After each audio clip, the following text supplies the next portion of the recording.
కామాక్షిదేవి సమేత రామలింగేశ్వర స్వామి వారి ఆలయం. ఈ ఆలయం రామతీర్థం గ్రామంలో సముద్ర తీరాన ఉన్నది. సముద్ర తీరాన సూర్యోదయ సమయంలో శ్రీరామచంద్రుడు ఇసుకతో శివలింగాన్ని చేసి శివార్చన చేసిన పవిత్ర స్థలి.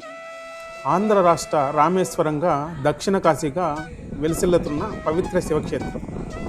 రాముడు శివార్చన చేసిన ఈ ప్రదేశంలో భక్తులు సముద్ర స్నానం ఆచరించి స్వామివారికి మొక్కుకుంటే కోరికలు తీరుతాయని భక్తుల ప్రగాఢ విశ్వాసం. యుగాలు మారిన తరగని భక్తితో స్వామివారి దర్శనానికి భారీగా తరలిరావటం విశేషం. రాముడు సేవించిన తీర్థం కావడంతో రామతీర్థంగా ప్రసిద్ధి చెందింది. ఇక్కడ దర్శనం చేసుకుంటే శివకేశవులను ఒకేసారి దర్శనం చేసుకున్నంత పుణ్యం కలుగుతుందని భక్తుల నమ్మకం. ప్రాచీన కాలం నుంచి దివ్యక్షేత్రంగా వెలుగొందుచు ప్రసిద్ధిగాంచింది. ఇక్కడ అమావాస్య నాడు సముద్ర స్నానం చేస్తే పాపాలన్నీ తొలగిపోతాయని భక్తుల నమ్మకం. 14వ శతాబ్దంలో ఈ ప్రాంతాన్ని పాలించిన పల్లవ రాజులు స్వామివారికి దేవాలయం నిర్మించారని ఇక్కడ చారిత్రక ఆధారాలు ఉన్నవి.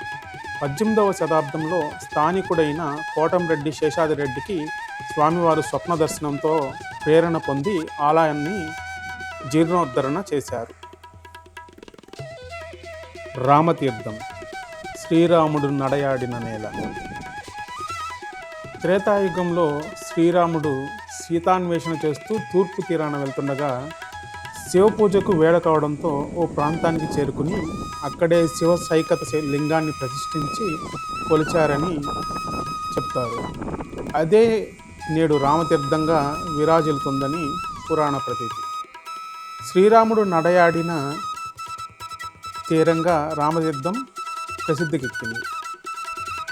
రాముడు నడయాడిన తీరంలో బ్రహ్మోత్సవాల వేళ సముద్ర స్నానాలు ఆచరిస్తే పాపాలు తొలగిపోతాయని భక్తుల విశ్వాసం. అందుకే దీనిని దక్షిణ కాశీగా కూడా పిలుస్తారు.